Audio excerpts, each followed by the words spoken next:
to avoid vegan, powered by Sensodyne and Vinyl. Grow relentlessly. Associate sponsor UltraTech cement. વાર વડાપ્રધાન પદના શપથ લેવાના છે.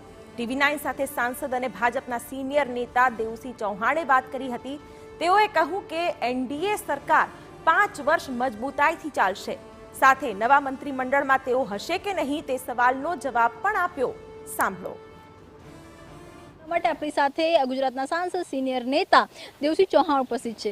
દેવસિંહજી, તીસરી વાર સતત ત્રીજી વખતે વડાપ્રધાન તરીકે નરેન્દ્ર મોદી શપથ લઈ રહ્યા છે, પરંતુ સરકાર એનડીએ છે, પૂર્ણ બહુમત સરકાર નથી. કઈ રીતે આખી સરકાર છે એ ચાલશે? સૌપ્રથમ તો આપણે થોડા કરેક્ટ કરું કે અગાઉ પણ એનડીએ સરકાર હતી, 2014માં પણ એનડીએ સરકાર હતી, અને આમ જોઈએ તો એનડીએનું ગઠબંધન લગભગ 30 વર્ષથી છે. એટલે એનડીએ સરકાર હતી એ પ્રસ્થાપિત થયેલું છે ને સારી રીતે ચાલી પણ છે.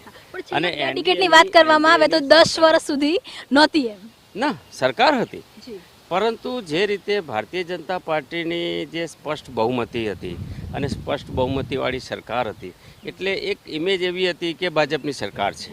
પરંતુ આપ જો થોડું બારીકાઈથી એને તપાસશો તો ખ્યાલ આવશે કે એનડીએની સરકાર હતી, એનડીએના પાર્ટનર અમારી સાથે સરકારમાં હતા, અને દેશમાં લગભગ અત્યારે 22 રાજ્યોમાં એનડીએની સરકાર છે. તો એનડીએ એક એલાયન્સ, એક વર્ષોથી ચાલતો ભારતીય જનતા પાર્ટીના નેતૃત્વમાં ચાલતી સરકાર છે. દેવસિંહજી, ગઈકાલે જ્યારે આખો જે બેઠક યોજાઈ એની અંદર જે રીતે વડાપ્રધાન તરીકે નરેન્દ્ર મોદીએ વાત કરી, અમિત શાહજીએ વાત કરી અને એનડીએ વાત કરી, લાગી રહ્યું છે કે જે ઘટક દળોનો આત્મવિશ્વાસ અથવા જે એકજૂથતાની વાત છે એ 5 વર્ષ જોવા મળશે? હા, બિલકુલ. કારણ કે જે પ્રકારે આપ એમના જે તે મિટિંગના પ્રતિભાવો જુઓ અથવા તો આટલા વર્ષો સાથેના એનડીએ સાથેના ભારતીય જનતા પાર્ટીના સંબંધો, વ્યવહાર અને એક પ્રકારે કેમિસ્ટ્રી જોઈએ, સિનર્જી જોઈએ, તો એ 100% આપણને વિશ્વાસ છે. અને કુલ મળીને તો એનડીએના જે નેતાઓએ પ્રતિભાવ આપ્યા, આપ પણ જાણો છો કે બંને મુખ્ય જેની વાત કરીએ, ચાહે નીતિશજી હોય કે નાયડુજી હોય, બંનેનો પ્રતિભાવ એ હતો કે દેશમાં છેલ્લા 10 વર્ષમાં ખૂબ સારું કામ થયું છે અને દેશમાં યોગ્ય સમય યોગ્ય નેતાના નેતૃત્વમાં કામ થઈ રહ્યું છે. અને અમે પણ ઈચ્છીએ છીએ કે આ ગઠબંધન આવનારા વખતમાં રાષ્ટ્રહિતમાં જે પણ પ્રકારે નિર્ણયો લેવાના હોય અમે એમની સાથે છીએ. આ એમનો સૂર હતો અને અમે દેશ પણ એ વાતનો સાક્ષી છે. દેવસિંહજી, ચૂંટણી પહેલાં જ્યારે વડાપ્રધાને વાત કરી હતી કે ભાઈ ચૂંટણી પછી અનેક આકરા નિર્ણય લેવામાં આવશે, પરિસ્થિતિ થોડીક બદલાઈ ગઈ છે. 3.0 જે સરકાર બની રહી છે, ગઠબંધન સાથે ઘટક દળો સાથેની સરકાર છે, ત્યારે સૌથી પહેલો સવાલ અહીંયા આવે છે કે મંત્રીમંડળ કેવું હશે? કેમ કે મંત્રીમંડળને લઈને 24 કલાકથી વધુ સમયથી ગડમથલ ચાલી રહી છે. આપના અનુભવે મંત્રીમંડળમાં કોણ કોણ હશે? સામાન્ય રીતે એક ગઠબંધન ધર્મ નિભાવવાની વાત આવે ત્યારે સાથી પક્ષોનું યોગ્ય સન્માન જળવાય, સાથી પક્ષોની આકાંક્ષા અપેક્ષા મુજબની તેમની નાની મોટી, ચાહે એવો પ્રાંતના હોય કે રાષ્ટ્રીય કક્ષાએ પણ નેતા હોય, એનું પણ સન્માન સચવાય અને એને ધ્યાને રાખીને મંત્રીમંડળમાં એમનો સમાવેશ કરવો જોઈએ. કુલ મળીને તો મંત્રીમંડળ એક નેતાના નેતૃત્વમાં ચાલતા હાથપગનું તંત્ર રહેલું છે અને કુલ સાથે મળીને તો જ્યારે મહત્ત્વના નેતાઓ અને જ્યારે આવા ગઠબંધનમાં કામ કરતા હોય ત્યારે અનુભવના આધારે સૌ એકબીજાનું કન્ટ્રીબ્યુશન આપવા માટે દેશહિતમાં કામ કરતા હોય. ગુજરાતનું કદ ઘટશે?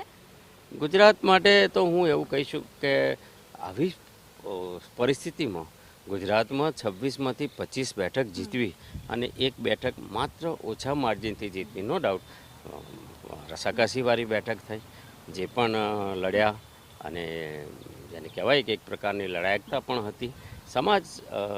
સમાજ જીવનમાંથી પણ એને ખૂબ સહકાર મળ્યો છે. આ વાસ્તવિકતાનો સ્વીકાર કરવો જોઈએ. પણ મંત્રીમંડળમાં કદ ઘટશે આ વખતે? હું આપને વાત કરું કે જ્યારે મંત્રીમંડળની વાત આવે છે ત્યારે એના નિર્ણય દેશના સર્વોચ્ચ નેતા આદરણીય મોદી સાહેબ, આદરણીય અમિતભાઈ શાહ જેવા નિર્ણયો લેતા હોય છે કે ગુજરાત એમનું ગૃહ રાજ્ય છે. ગુજરાત માટે એમણે હંમેશા યોગ્ય નિર્ણયો યોગ્ય સમય લીધા છે અને એ લેશે. અંતિમ સવાલ દેવસિંહજી, આપ પણ એક સમયે અત્યાર સુધી મંત્રીમંડળનો પાર્ટ હતા, ખૂબ જ મહત્વની જવાબદારી નિભાવી હતી. આપને શું લાગે છે 3.0ની અંદર આપ હશો કે નહીં હો?